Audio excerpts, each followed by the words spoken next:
Hello मेरे प्यारे दोस्तों, कैसे हैं आप सभी का स्वागत है नर्सिंग अड्डा 24/7 में। मेरा नाम है इमरीन कौर और आज हम बात करने जा रहे हैं कि बिहार एएनएम का फॉर्म फिलिंग कैसे करना है आपको स्टेप बाय स्टेप। तो देखो भाई, हम रजिस्ट्रेशन से स्टार्ट करेंगे, ठीक है। उससे पहले मैं आपको साइट भी दिखा देती हूँ इसकी, जो इसकी ऑफिशियल साइट है। तो आप अगर यहाँ पे टाइप भी कर देते हैं,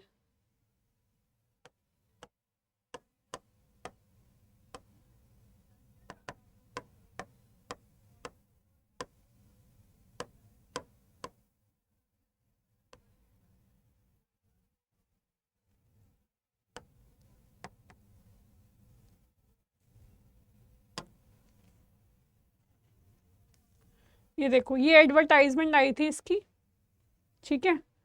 ये एडवर्टाइजमेंट आई थी, ये आपका देखो और फॉर्म ओपन हो चुका है, ठीक है। ये आपका है ओपन, ये आपका एडवर्टाइजमेंट का है। हमको क्या करना है, क्लिक हेयर टू अप्लाई। तो भैया इसमें बहुत सारी चीज़ें दे रखी हैं, जैसे आपको नोटिस पढ़ना है तो उस पर क्लिक कर सकते हो। इमेज अपलोड इंस्ट्रक्शन दे रखी हैं, ठीक है, तो वो भी देख लेते हैं भाई। इमेज अपलोड इंस्ट्रक्शन भी एक बार देख लेते हैं कि जो पासपोर्ट साइज फोटोग्राफ है वाइट बैकग्राउंड होना चाहिए, इस चीज़ का ध्यान रखना। बहुत बच्चे कलर डाल देते हैं फिर बाद में पछताते हैं, ठीक है। कल को फॉर्म रिजेक्ट हो जाए तो कोई उन्हें चांस मत दो कि हाँ फॉर्म रिजेक्ट हो जाएगा, ठीक है। तो वाइट बैकग्राउंड रखना, ध्यान रखना भाई वाइट बैकग्राउंड का, ठीक है। वाइट बैकग्राउंड रखना है। और अगर pre save recent photograph size है तो वो भी डाल सकते हो, कोई प्रॉब्लम कोई दिक्कत नहीं है, ठीक है। तो ये 80 KB और मैक्सिमम 200 KB होना चाहिए। JPG और JPEG फॉर्मेट होना चाहिए तुम्हारा। और डायमेंशन इन्होंने मेंशन करा है 3.5 to 4.5 होता है, ठीक है। तो ये सब आपको देना है। और देखो, जो एक बार अपलोड हो जाएगी वो बार बार चेंज नहीं होगी, तो एक बार चेक ज़रूर कर लेना उसको, ठीक है। एडिट कर लेना, उसमें प्रीव्यू का ऑप्शन आएगा, दिखाऊंगी लास्ट में, ठीक है। तो उसमें एडिट कर सकते हो, तब तक कर सकते हो, कोई दिक्कत नहीं है, ठीक है। साइन को भी तुम्हें करना है 50 KB और मैक्सिमम 80 KB होना चाहिए तुम्हारा। और यही सेम इंस्ट्रक्शन है तुम्हारे डॉक्यूमेंट्स के लिए। 100 KB से 3 MB तक हो सकता है। और PDF फॉर्मेट में करना है सिर्फ, ठीक है। ऊपर वाले तो JPG फॉर्मेट में थे, लेकिन ये सिर्फ PDF में कन्वर्ट कर लेना, तभी अपलोड होगा, ठीक है भाई। अब इसमें इन्होंने क्या दे रखा है, देखो ऑलरेडी रजिस्टर्ड हो, पहले कभी रजिस्टर किया था, मतलब पहले मतलब अभी फिर से फॉर्म भरना स्टार्ट कर दिया था, बीच में छोड़ दिया, ऐसे कुछ है तो ऑलरेडी रजिस्टर्ड हो तो डायरेक्ट लॉग इन कर सकते हो। अगर रजिस्टर्ड करना है, क्योंकि भाई हम तो पहली बार भर रहे हैं, तो हम क्या करेंगे, रजिस्टर्ड करेंगे, ठीक है। हम क्या करेंगे, रजिस्टर्ड करेंगे, ठीक है। ये हमने कर दिया रजिस्टर्ड, ठीक है। उसके बाद देखो, इसमें जो जो डिटेल भरते जाओगे ना वो आगे जाके चेंज नहीं होगी, तो ध्यान रखना इस चीज़ का। तो यहाँ पे अपना नाम लिख देना, ठीक है। Name, middle name, last name. जैसे अगर किसी का नाम, जैसे मेरा नाम सिर्फ इमरीन कौर है, तो मैं यहाँ पे मिडिल फर्स्ट नेम और लास्ट नेम में लिखूंगी, बीच में कुछ नहीं लिखूंगी, ठीक है। तो ये मेरा फर्स्ट नेम और लास्ट नेम हो गया। डेट ऑफ बर्थ लिख देना, एज आपकी इसमें मेंशन आ जाएगी, ठीक है। जो इसमें दे रखा है वो अगस्त 2004, इतने ही भर सकते हैं, ठीक है। इसके बाद वाले नहीं भर पाएंगे, 21 साल की उम्र होनी ज़रूरी है, ठीक है। आपने कभी नाम चेंज करा है, येस और नो का ऑप्शन आ जाएगा, ठीक है। मेल फीमेल वाला ऑप्शन आ जाएगा आपके पास। मोबाइल नंबर और ईमेल आईडी पे OTP आएगा, तो उसको बहुत ध्यान से भरना है। बार बार कंफर्म भी करा रखा है, यहाँ पे एक बार मोबाइल नंबर डालना, ठीक है, और फिर इसको कंफर्म कर देना। और ऑल्टरनेट मोबाइल नंबर भी डाल सकते हो, ठीक है, वो चॉइस है, ठीक है। जहाँ स्टार बना होता है यानी वो कंपलसरी भरना है आपको। यहाँ पे अपनी ईमेल आईडी डाल देना, जो भी आपकी ईमेल आईडी है, ठीक है। जो भी आपकी ईमेल आईडी है ये कंफर्म कर देना, ईमेल आईडी, ठीक है। उसके बाद जनरेट OTP करोगे, तो जनरेट OTP जैसे ही करोगे, अभी तो क्योंकि मैंने इसमें मोबाइल नंबर नहीं डाला, तो उसमें ही ऐसे कोड आ जाता है। कोड आके वो वेरिफिकेशन के लिए मांगता है, मैं दिखा देती हूँ आपको, ये देखिए, ठीक है। ये वही पेज था जो मैंने आपको दिखाया था, ठीक है। अब हम OTP वाले तक चलते हैं। ये देखो ऐसे ही आता है, ओपन हो जाता है, इसको आपको वैलिडेट करना है। आपके मोबाइल पे भी OTP आएगा, ईमेल आईडी पे भी OTP आएगा, दोनों को वैलिडेट करना होगा, वरना ये फॉर्म आगे नहीं भरा जाएगा, ठीक है। वरना ये फॉर्म क्या होगा, आगे नहीं भरा जाएगा। उसके बाद ये डिक्लेरेशन आ जाती है कि भाई जो मैंने फॉर्म भरा है बिल्कुल सही है। उसके बाद दोबारा से पिन डाल देना, ठीक है। उसके बाद रीवेरीफाई का ऑप्शन आता है, तो रीवेरीफाई करोगे तो ऐसे ही विंडो ओपन होकर आएगी, ठीक है। तो इसमें दोबारा से चेक कर लेना, अभी भी चांस है चेंज करने का, अभी भी कुछ नहीं बिगड़ा बच्चे, अभी भी कुछ नहीं बिगड़ा, अभी भी चाहो तो इसको दोबारा से चेक कर लो, ठीक है। अभी भी कुछ नहीं बिगड़ा, इसमें से जो बदलना है, मोबाइल नंबर बदलना है, ईमेल आईडी बदलनी है, जो बदलना है बदल लो, ठीक है। दोबारा नहीं बदल पाओगे, ये बात बता देती हूँ। एक बार रजिस्टर्ड हो गया दोबारा से नहीं बदल पाओगे। तो यहाँ तक तुम्हारे पास चांस है, बदल लो जो बदलना है इसमें, ठीक है। उसके बाद फादर नेम, मदर नेम, सबकी स्पेलिंग चेक कर लेना। स्पेलिंग मिस्टेक कराते हो फिर बाद में पछताते रहते हो, तो सबकी स्पेलिंग चेक कर लेना, ठीक है। उसके बाद ये ऐसे फॉर्म ओपन हो जाएगा लॉगिन होकर, तो ये तुम्हारा कैंडिडेट फर्स्ट नेम आएगा, ये तुम्हारा सेम, इसमें कुछ चीज़ें तो आपकी ऑलरेडी फिल्ड आएंगी, तो आपको भरने की ज़रूरत नहीं पड़ेगी, कुछ चीज़ें ऑलरेडी फिल्ड आती हैं, ठीक है। जैसे जेंडर वगैरह ये सब फिल्ड आता है, ठीक है। आपने कभी नाम बदला है, ये तो वही सब चीज़ें आ गई, रिलीजन, फादर नेम, ये नंबर वगैरह सब फिल आएगा आपका। पोस्ट डिटेल आ जाएगी, ANM है आपकी पोस्ट, 04/2025 कोड है आपका, ठीक है। ये आपका डोमिसाइल और कैटेगरी डिटेल्स आ गई कि आप कहाँ के डोमिसाइल हो, यहाँ के हो, बाहर के हो, मतलब बिहार के हो या फिर कहीं ऑल ओवर इंडिया कहीं और के हो, तो नेशनल इंडियन या जो भी है आपका, मतलब इंडियन का ही ऑप्शन है उसमें, तो ठीक है। तो ये सब आप डाल सकते हो। रिजर्वेशन कैटेगरी डाल देना अपनी कि कौन सी कैटेगरी से हैं आप, ठीक है। जो भी कैटेगरी है आप उसको डाल सकते हो, मेंशन कर सकते हो, ठीक है। उसके बाद आता है आपका कि भाई रिजर्वेशन कैटेगरी कौन सी है, तो वो डाल देना कि भाई बैकवर्ड क्लास है, EBC है, SC है, ST है, जो भी है वो डाल सकते हो, फिर अपनी कास्ट मेंशन कर देना, ठीक है। उसके बाद रिजर्वेशन होना ज़रूरी है। अगर आप मतलब इन्होंने लिखा है कि कैंडिडेट सीकिंग रिजर्वेशन बेनिफिट, जिनको भैया बेनिफिट चाहिए उनको ये ज़रूर ध्यान रखना है कि वो उस रिजर्वेशन में आते हो। They should also be possession of the certificate, उनके पास सर्टिफिकेट भी होने चाहिए प्रिस्क्राइब फॉर्मेट में, जो इन्होंने प्रिस्क्राइब करा हुआ है फॉर्मेट, ठीक है। ये ध्यान रख लेना, ठीक है। और कैटेगरी सर्टिफिकेट होना चाहिए, SC ST कास्ट का ये जो भी है आपका, उसका सर्टिफिकेट आपके पास होना चाहिए। अगर NCL सर्टिफिकेट बना हुआ है आपका तो वो 1 साल पुराना है नहीं है, उसका भी येस और नो का ऑप्शन है, और उसमें सर्टिफिकेट का नंबर डालना है आपने, और जो डेट ऑफ इशू है, कब डेट ऑफ इशू उसका, और सीरियल नंबर, ये सब आप सर्टिफिकेट देखोगे ना, जो भी आप जिस भी कैटेगरी से हैं, जो ये सर्टिफिकेट होता है यहाँ पे नंबर लिखा होता है जनरली, और यहाँ डेट लिखी होती है, तो उसको देख लेना एक बारी, ठीक है।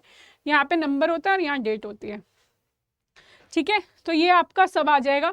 फिर ये डोमिसाइल, कि आप बिहार के रहने वाले हैं, कहाँ के भी रहने वाले हैं, तो आपको डोमिसाइल सर्टिफिकेट होना ज़रूरी है। जितने भी बिहार के फॉर्म निकले थे सब में डोमिसाइल का सर्टिफिकेट मांगा था, तो आपको इसको भरना ज़रूरी है, ठीक है। इशू डेट डाल देना, सीरियल नंबर डाल देना, ये सब मेंशन होती है सर्टिफिकेट में, या तो सबसे ऊपर सीरियल नंबर होता है या सबसे नीचे होता है, ठीक है। मैक्सिमम इन 2 जगह पे आपको सीरियल नंबर मिल जाएगा।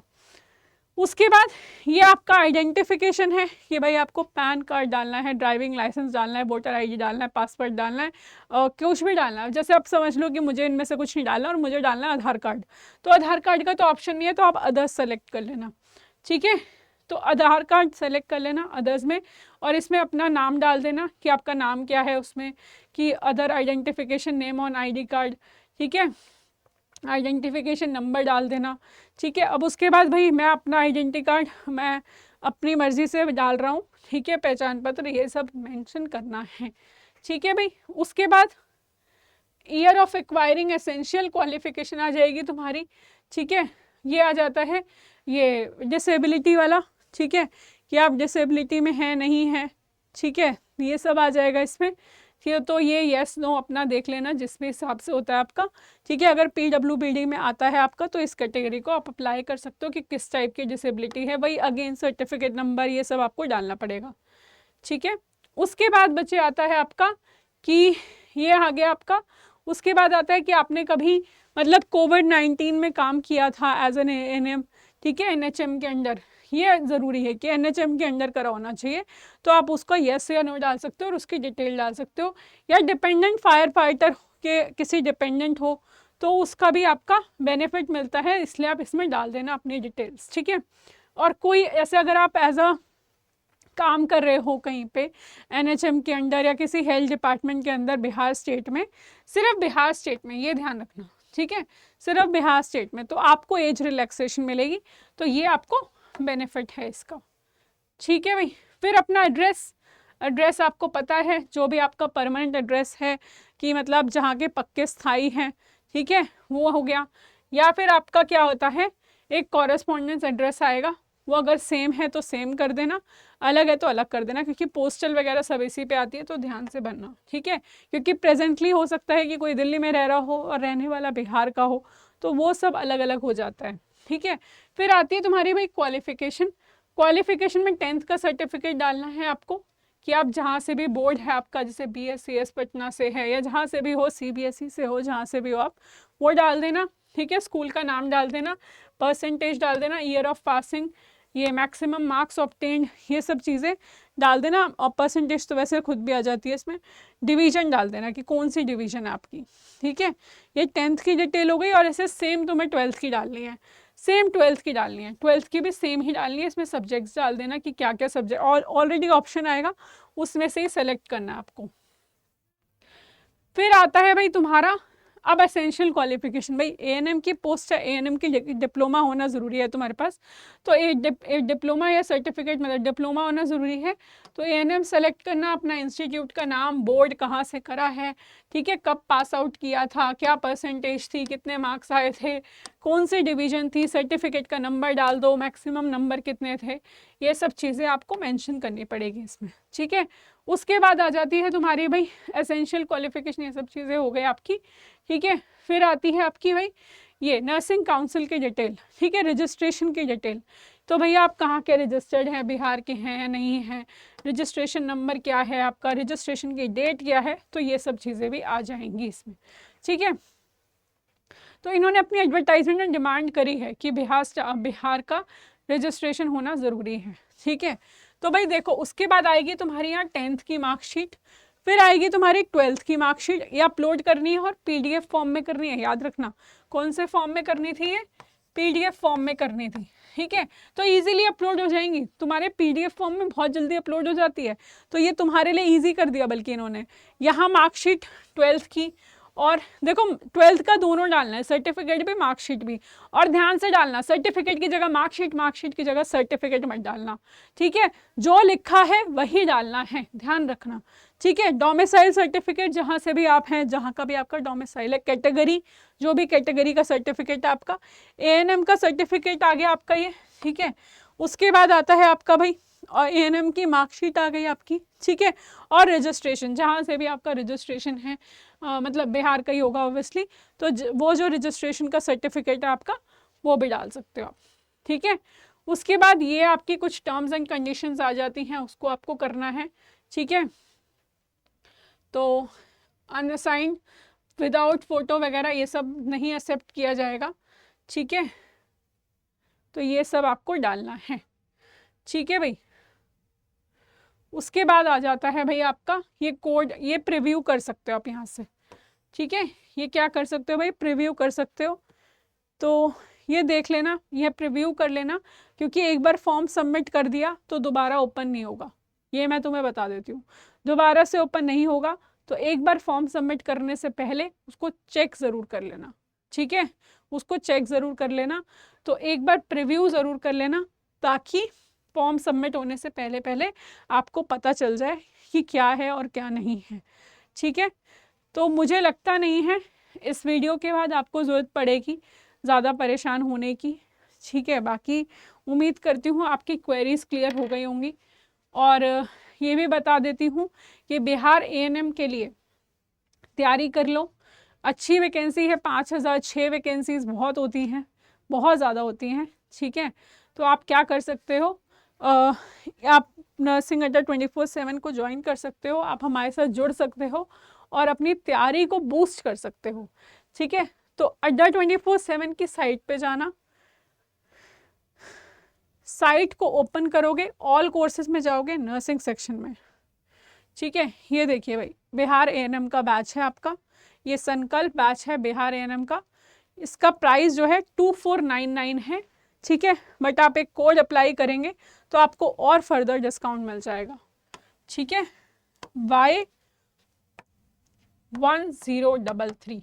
तो अगर आप ये कोड अप्लाई करते हैं, ठीक है, तो आपको और फर्दर ऑफ मिल जाएगा, 2299 का आपका बैच हो जाएगा, ठीक है। इसमें आपको मिलने क्या वाला है ये देख लो भाई, ठीक है। 26 अगस्त से बैच स्टार्ट हो रहा है, ठीक है भाई। एक्सपर्ट फैकल्टीज बिल्कुल मिलेंगी, लाइव और रिकॉर्डेड क्लासेस रहने वाली है, लिमिटेड बैच साइज होने वाला है। और कोई दिक्कत कोई परेशानी आती है तो इस नंबर पर कॉल कर सकते हो, 9958776247। इस नंबर पर कॉल करके आप अपनी प्रॉब्लम का सॉल्यूशन ले सकते हैं, ठीक है बच्चों। तो जल्दी से एनरोल कर लो, तैयारी शुरू कर दो। जैसे ही फॉर्म खत्म होंगे लगा लेना कि 1 महीने के अंदर अंदर पेपर आ जाएगा, बहुत डिले नहीं होने वाला पेपर, ठीक है। तो अपनी तैयारी अच्छी कर लो, ठीक है बच्चों। तो अगर वीडियो अच्छी लगी हो तो लाइक और शेयर करना बिल्कुल ना भूलें और चैनल को जल्दी से सब्सक्राइब कर दो। Thank you.